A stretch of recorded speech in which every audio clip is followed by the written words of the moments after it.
Imagine being completely broke, struggling to survive, and then one day you find out a billionaire you never met left you his entire fortune.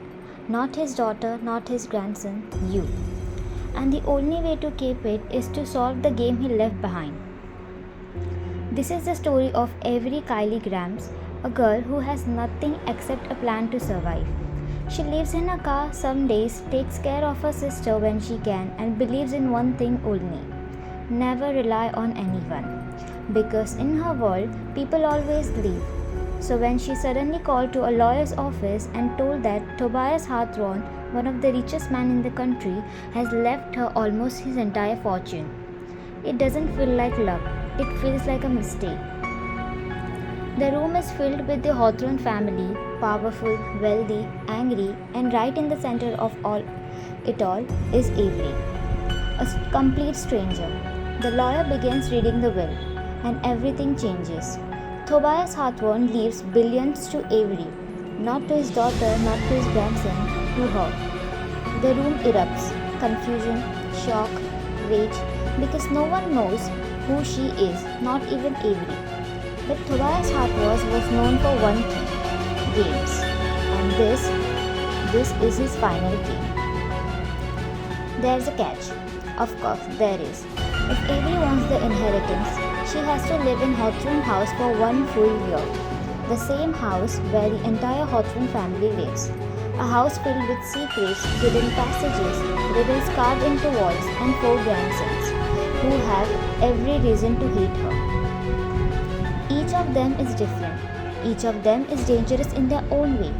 Grayson Hawthorne, cold, controlled, intimidating. He believed in logic, order, power, and he convinced Avery is a con artist. Jameson Hawthorne, reckless, charming, obsessed with puzzles. For him, everything is a game. And Avery, she is the most interesting one yet. Nash Hawthorne, distant, protective, the least involved. He is already halfway out of the family chaos. Xander Hawthorne, brilliant, unpredictable, impossible to read. Together they grew up in a world where love was a game and winning was everything.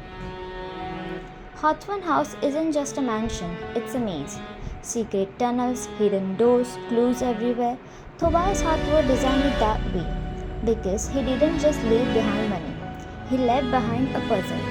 And Avery realized something terrifying. She wasn't chosen randomly, she was chosen to play.